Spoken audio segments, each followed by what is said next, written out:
O período que foi de 1871 a 1914 é chamado de Belle Époque, a Bela Época. Foi um período de grande prosperidade material, de avanços tecnológicos e sociais, porém nem tudo eram flores. Teses racistas, rancores antigos e disputas imperialistas. Vamos listar alguns fatores que contribuíram para que tivéssemos a Grande Guerra. Os choques entre as potências imperialistas. É importante frisar que ninguém entrou na guerra de graça. A Alemanha, por exemplo, após a unificação, acelerara seu processo de industrialização, mas, quando saiu em busca de mercados, encontrou o mundo dividido. Portanto, em 1914, a Alemanha quis a guerra. A Alemanha provocou a guerra, pois esperava, com a vitória, uma nova partilha do mercado mundial. A Grã-Bretanha queria continuar sendo a maior potência do mundo. Já os franceses queriam recuperar a Alsácia-Lorena, que perderam na guerra frente aos alemães, na guerra de 1870. A pequena Sérvia sonhava em anexar territórios no sul da Europa, formando a Grande Sérvia. E a Rússia ambicionava uma saída para os mares quentes, às custas da decadente Turquia. Um outro fator importante, a política das alianças. De um lado, a Tríplice Entente, formada pela Inglaterra, França e Rússia.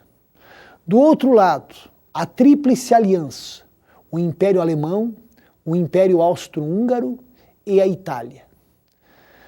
O nacionalismo exacerbado, o chamado pan-germanismo, o pan-eslavismo, a corrida armamentista e os conflitos nos Balcãs são alguns dos fatores que, podemos dizer, contribuíram para o conflito.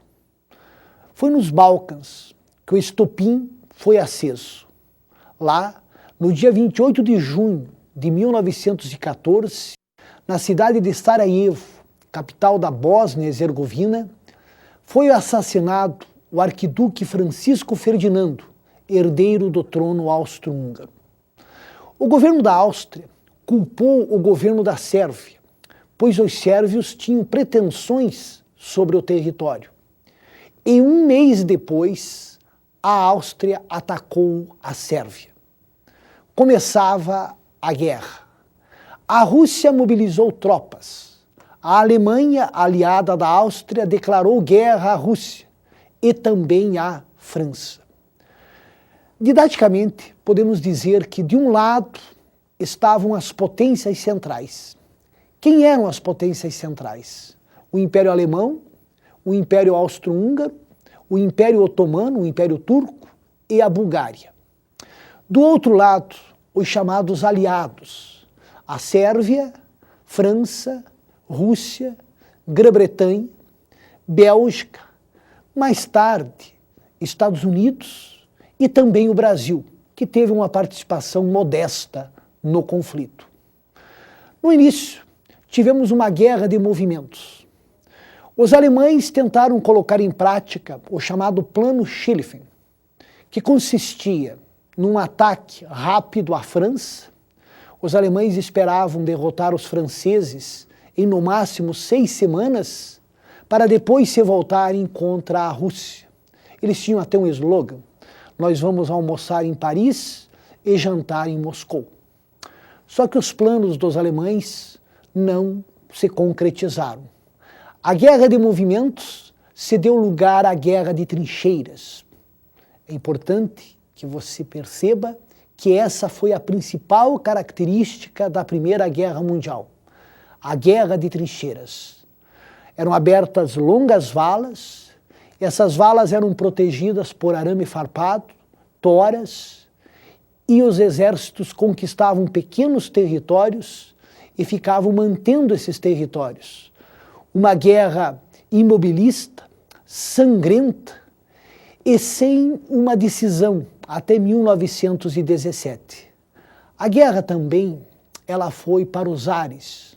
Nós vamos ter na Primeira Guerra o uso de aviões, os quais foram sendo aperfeiçoados no decorrer do conflito.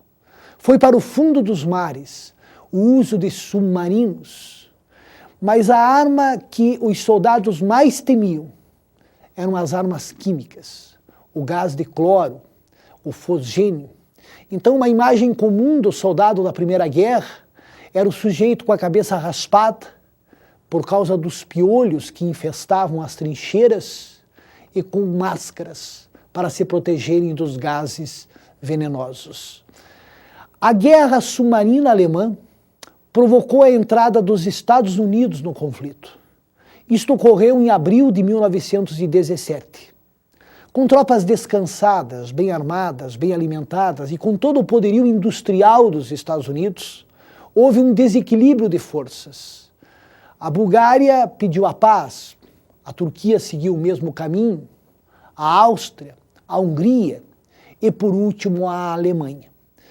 Os alemães, em meio a revoltas internas, em que a monarquia foi abolida, no dia 11 de novembro de 1918, renderam-se incondicionalmente. A Primeira Guerra Mundial matou 10 milhões de pessoas. Provocou destruições materiais enormes. Algumas das consequências do conflito, a decadência, o início da decadência dos europeus, especialmente de britânicos e franceses, e a ascensão como maior potência militar e econômica do mundo dos Estados Unidos, e em menor escala do Japão. Outras consequências da guerra. As mulheres vão ganhar uma força política, o movimento sufragista, ou seja, o desejo das mulheres de participarem da vida política vinha lá do final do século XIX. Na Inglaterra, por exemplo, elas vão ocupar postos no mercado de trabalho. Milhares de mulheres vão trabalhar nas fábricas de armas e vão obter o direito de voto. Na Constituição Alemã de Weimar, de 1919, também tivemos a obtenção do voto feminino. Nos Estados Unidos e em outros países, as mulheres conseguiram uma série de direitos que não tinham até a Primeira Guerra Mundial. No final da guerra, tivemos uma epidemia de gripe espanhola. A gripe espanhola matou mais do que toda a guerra. Acredita-se, não há um número exato, mas entre 25 e 30 milhões de pessoas foram atingidas pela gripe espanhola. O Brasil, em 1917, o presidente Venceslau Braz declarou guerra às potências centrais. Não enviamos tropas, enviamos uma equipe médica. O Brasil, portanto, teve uma participação bastante modesta.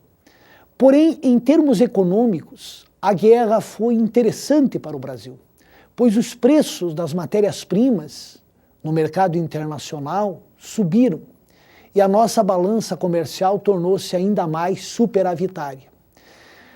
Tivemos que substituir importações e com isso iniciou-se um processo de industrialização, ou acelerou-se um processo de industrialização muito interessante nesse período de 1914 a 1918.